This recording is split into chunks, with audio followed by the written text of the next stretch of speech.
everyone. I'm here with Laura Scalzo and Stacey Storer, both members of the first violin section. Hi, guys. Hi. Can you tell me a little bit about how you chose the violin as an instrument? Well, when I was 3, I was watching Sesame Street, and Itzhak Perlman, the great violinist, was playing. And the minute I heard him play, I knew that was what I had to do. And I was begging my parents for lessons, and I was very young, and they didn't want to push me into something that I didn't really want to do. So they waited and, decided that we would see what would happen. And 6 months later, I was still, where's my violin? When do I get to take my violin lessons? And so they arranged it, and it's just been everything I hoped for. I guess I'm kind of opposite of Laura, where it was my mom's idea for me to start. I was about 3, and my mom had wanted to learn violin herself, but when she called the teacher that had been recommended, it was a Suzuki teacher, and the teacher only took young students. So she decided to sign me up, and then she also learned violin along with me so she could help teach me during the week between my lessons. And when did you choose to pursue a career in violin? Well, for me, I was a freshman in high school, and I did, a summer camp where you go away for a couple of weeks and play in an orchestra and meet new people, and we were playing Brahms 4, and it was the first time I really had that sort of collective experience with a really great group of people, and just something in my heart stirred, and I said, wow, I could do this as a job. And that was when I was like, okay, I really need to start practicing now. I've always really loved playing in orchestra, but I have to say that it wasn't until about halfway through my undergrad, that I decided to really do performance. So. Now, both of you were awarded permanent positions at the same time here through an audition process. Can you talk to me a little bit about your audition process here in San Antonio and how it may be different than an audition someplace else? Well, for me, the major difference for this audition was that there were multiple permanent spots open.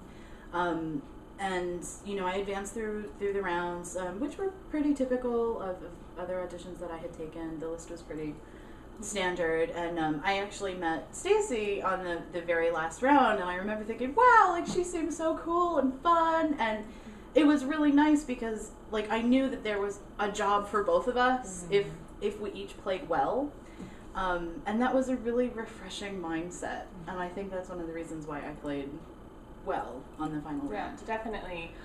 It was very similar to the other auditions I've taken. There was a screen up in all the rounds, so the committee who was selecting us didn't get to see us. They were just, very objectively listening. And it was very standard, the excerpt stuff I've prepared for other auditions. And it was really nice to see Laura in the round, and we chatted a bit, and to know that there was, a spot for both of us, it kind of took the edge off. And it was more just like we were competing against ourselves, to see if we could do it. Do you think it's easier to play an audition with the screen up, since you're not seeing the people who are quote-unquote judging you? For me, I prefer playing with the screen. I'm not sure why, but it's almost like a security blanket. I can pretend like I'm in there by myself. I go back and forth a little bit with it. Exactly what Stacey said is definitely true, but I think there's something that I like about having a connection with who you're playing for, and when the screen is up, I tend to feel a little bit more removed, and I think sometimes maybe I play a little bit less passionately if I can't connect with somebody. Now, I know you guys are both excited about the 12-13 season. Can you tell us what you're most excited to play? I have to say I'm the most excited about Brahms 4. Sort of hearkening back to my high school experiences, it's going to be really fun to do that again with a better group, and I'm really excited to see Maestro Langlessing's interpretation of Brahms. Yeah, definitely. I'm super excited about especially Brahms 2 and Brahms 4. I'm also getting to do some chamber music. That'll be part of the Brahms Festival with Camerata San Antonio, which will be really fun. And aside from the Brahms Festival, I'm really excited about Mahler 3 that we'll be doing this season as well. And besides playing the violin, can you talk to us about what you do in your free time besides practicing? Well, I'm big into swimming. I've been kind of getting back into that a lot lately. Actually, just before I came over here, I swam 3 miles. So that's sort of one of my things at the moment. I also really like to cook. I read a lot.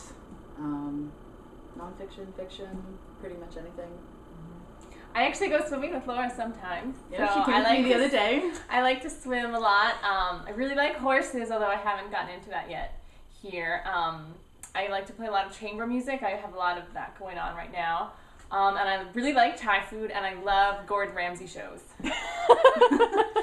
We've been to a lot of Thai places here.